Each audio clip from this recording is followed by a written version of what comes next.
So hello everyone, ICT virtual classes में आपका बहुत बहुत स्वागत हो। जैसा कि हम पढ़ रहे थे ऑल्टरनेटिंग करंट यानी कि प्रत्यावर्ती धारा, और हमने प्रत्यावर्ती धारा में एलसीआर परिपथ पढ़ लिया था, यानी कि एलसीआर सीरीज सर्किट हमने कर लिया था। तो हम इसके इम्पीडेंस के बारे में बात कर चुके थे कि इम्पीडेंस क्या होता है।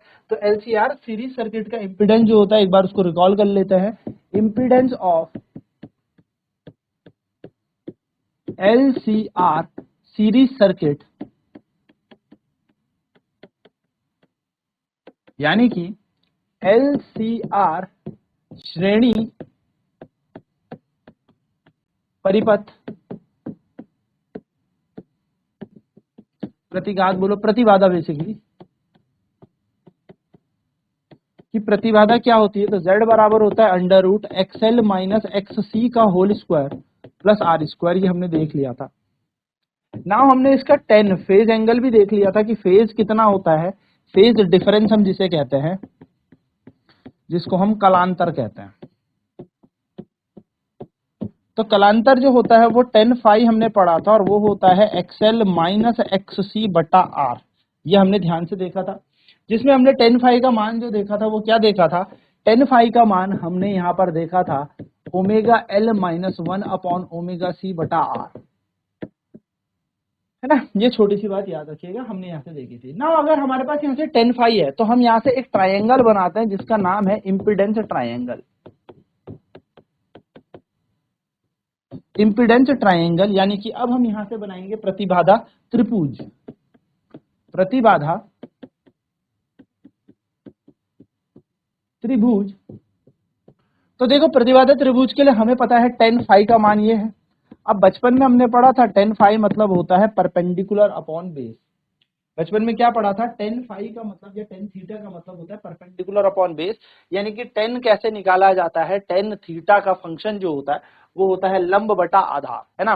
अब लंब यहाँ पर क्या मानेंगे, XL माइनस XC, और आधार कितना है सर, R। मैं इसकी जगह वापस XL माइनस XC बटा R लगा रहा हूँ, ठीक है, ये वाला समीकरण।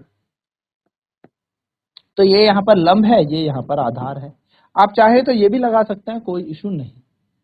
तो अगर मैं यहां से एक त्रिभुज बनाऊं तो त्रिभुज किस प्रकार बनेगा, आप सभी को पता होना चाहिए कि ये होता है फाई।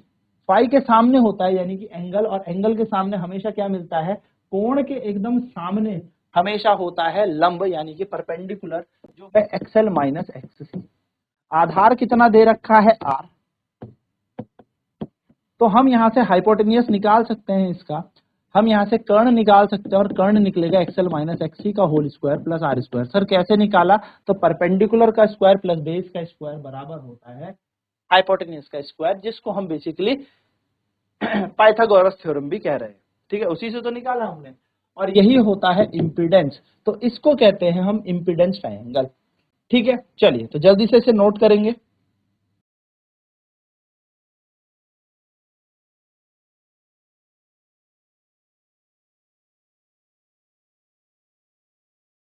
तो यहां से हमने क्या किया, 10 फाई का मान लगाया, और यहां से हमने प्रतिबाधा त्रिभुज बना दिया।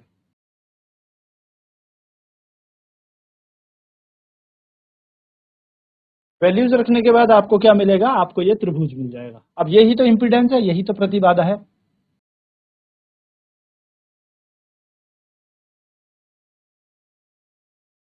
चलिए अब बात करते हैं पावर इन एसी सर्किट की। तो नेक्स्ट हेडिंग है हमारी पावर इन एसी सर्किट, यानी कि प्रत्यावर्ती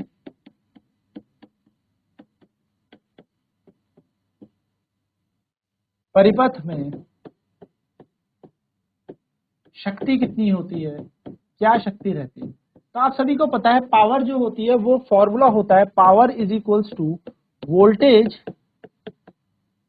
इनटू करंट। आप सभी ने ये सूत्र पढ़ा होगा करंट इलेक्ट्रिसिटी पे, जब आप वैद्युत धारा चैप्टर पढ़ते हैं, यानी कि यूनिट नंबर 2 जब हमने पढ़ी थी, तो उसके अंदर पढ़ी थी कि शक्ति बराबर होता है वोल्टेज गुणा धारा। अब क्योंकि ये ऑल्टरनेटिंग वोल्टेज है, क्योंकि ये तो प्रत्यावर्ती वोल्टेज है, तो यदि प्रत्यावर्ती धारा है, प्रत्यावर्ती है, तो हमें हमारे पास मान लेते हैं जो वोल्टेज है, let voltage for an AC circuit AC circuit be V not sine omega T, ये हमारे पास वोल्टेज है। माना प्रत्यावर्ती धारा में प्रत्यावर्ती वोल्टेज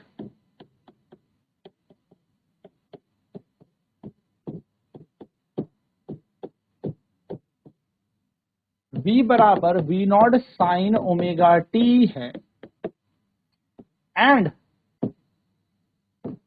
द करंट, या मैं कह सकता हूं and the current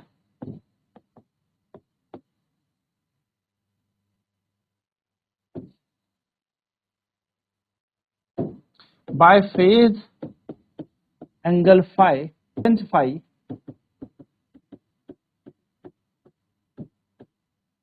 is given bye,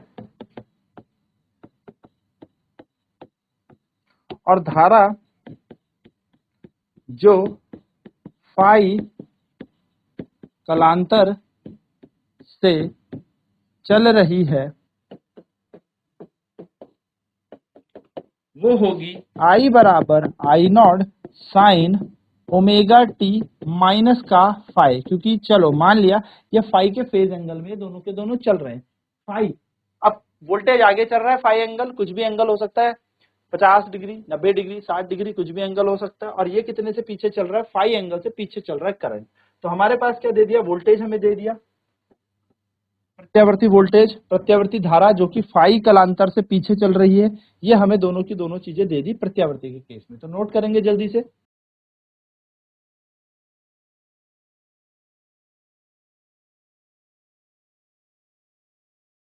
तो यहाँ पर वोल्टेज कितना दे दिया, प्रत्यावर्ती वोल्टेज इतना और प्रत्यावर्ती धारा इतनी। जल्दी से इन दोनों को लिखें, फिर फटाफट से पावर निकालते हैं। अब हमारे पास वोल्टेज आ गया, हमारे पास पावर आ गई, है ना, हमारे पास ईएमएफ भी, मतलब वोल्टेज है, हमारे पास करंट। तो वोल्टेज इंटू करंट पावर होती है। तो वोल्टेज की जगह लगाए V not sine omega t गुणा I not sine omega t minus का फाई, यही होगा। इन दोनों को यहां पर लगाएंगे, जब इनके मान को हम लगाएंगे तो हमारे पास क्या वैल्यू बनेगी, यही तो वैल्यू बनेगी।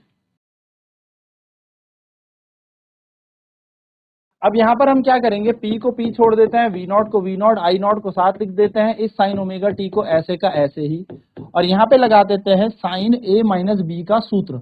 तो साइन A माइनस बी का सूत्र क्या होगा, साइन A माइनस बी, तो वो होता है sine A cos B minus cos A sine B। ठीक है, साइन A माइनस बी का सूत्र यहाँ पे लगाएं। तो चलिए लगाते हैं। तो आई नॉट यहाँ चला गया, वी नॉट यहाँ चला गया, साइन ओमेगा टी यहाँ पे लग जाएगा ब्रैकेट साइन ए, यानी कि साइन ओमेगा टी, ये ए है ये बी है, ठीक है, sine A cos B minus minus cos A, यानी कि cos omega T sine B, ये हमारे पास मान बन गया। अब क्या किया जाए सर, अब इस साइन ओमेगा टी को अंदर मल्टीप्लाई कर दिया जाता है। तो P की जगह P, V नॉट की जगह V नॉट, I नॉट की जगह I नॉट, इस साइन को अंदर मल्टीप्लाई करते हैं तो क्या बन जाएगा, sine square omega T cos phi, ठीक है, ये हो गया। अब माइनस की जगह minus sine omega T cos omega T sine phi, कुछ नहीं किया, बस मल्टीप्लाई कर दिया अंदर की तरफ।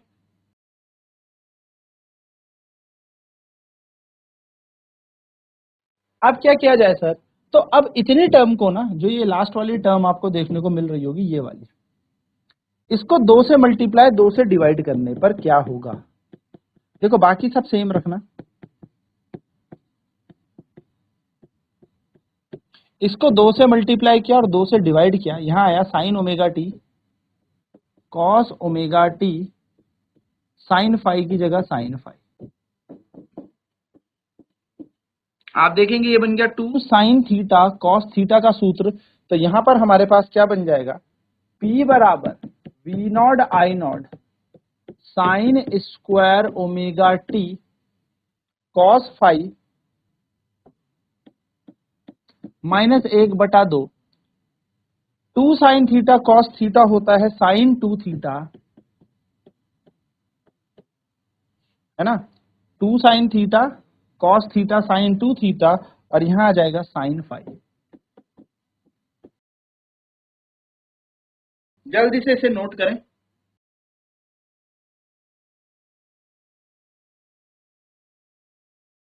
बस हमने यहाँ पे 2 से मल्टीप्लाई 2 से डिवाइड करने पर हमें ये प्राप्त हो जाएगा ना। ध्यान दें, नोट पॉइंट ये है कि जब एक कंप्लीट साइकिल होती है, फॉर अ कंप्लीट साइकिल, एक पूरे कंप्लीट चक्र के लिए,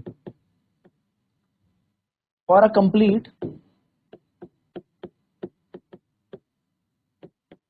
साइकिल, तो कंप्लीट साइकिल के लिए साइन स्क्वायर ओमेगा टी का मान होता है 1/2, और साइन 2 ओमेगा टी का मान होता है 0। कंप्लीट साइकिल ये होती है, ठीक है, जब टी बराबर आप टी तक चल जाते हैं। इस वैल्यू को ऊपर रखने पे आपको मिलेगा P is equal to V nought I nought, यहां पर आएगा 1/2, कॉस की जगह cos फाइव माइनस, और ये हो जाएगा 1/2 इंटू 0 इंटू साइन 5। तो ये तो 0 से मल्टीप्लाई हो रहा, तो सारा ही 0 हो जाएगा। तो P इज इक्वल टू हो जाएगा V nought I nought 1/2 cos 5। ये तो 0 से मल्टीप्लाई हो रहा, तो सारा ही 0 हो जाएगा।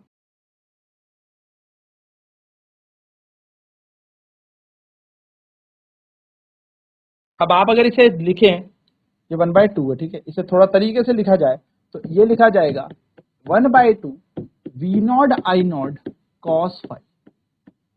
अब आपको क्या करना है, आप इस 2 को एक तरीके से लिख सकते हैं। देखो √2 इंटू √2 क्या होता है भाई, √2 गुणा √2 कितना होता है, 2 होता है ना। तो 2 को लिखने का तरीका क्या बन गया, √2 गुणा √2 cos 5। ऐसे ही आप सभी को पता है कि ये V nought upon √2, V nought upon √2 जो होता है ये VRMS होता है, root mean square value of alternating voltage, यानी कि विभव का रूट मीन स्क्वायर मान होता है। और उसी तरीके से आई नॉट अपॉन √2 कर दिया जाए तो ये होता है IRMS। तो जब इन वैल्यूज को आप यहां पे लगाएंगे तो P बराबर आपको क्या मिलेगा, P equal to VRMS into IRMS into cos 5। हम इसको ऐसे भी लिख सकते हैं, P equal to VRMS IRMS cos 5। cos 5 क्या होता है यहां पर, अब इसकी बात करते हैं। सारी कहानी इस 5 की है, पहले इसे फटाफट से लिख ले। कई बार ये क्वेश्चन पेपर में आएगा, न्यूमेरिकल बन के आएगा, चाहे डेरिवेशन आएगी। डेरिवेशन मैंने आपकी इसकी बता दी, कैसे आपको इसकी डेरिवेशन करनी है, कैसे आप इस पूरे को प्रूफ करेंगे। है बहुत आसान, बस थोड़ा सा 1-2 बार प्रैक्टिस कर लीजिएगा।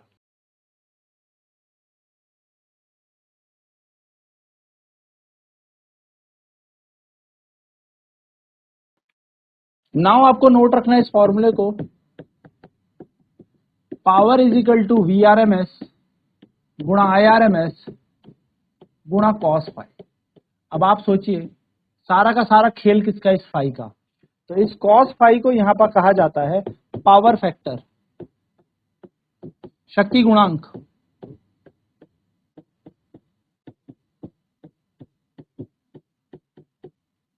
सारी पावर इसी पे डिपेंड करती है। फाई की वैल्यू देखो, फाई क्या है, इन दोनों का फेज डिफरेंस।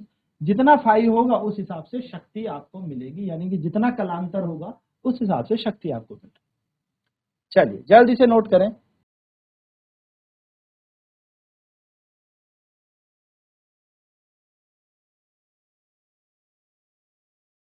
सो ये बात आपको याद रखनी है कि पावर फैक्टर कैसे निकालना है। तो पावर फैक्टर cos 5 से निकाला जाएगा, और अब हम यूज करेंगे इम्पीडेंस ट्रायंगल, यानी कि हमने जो प्रतिबाधा त्रिभुज निकाला था उससे पावर फैक्टर को निकालेंगे।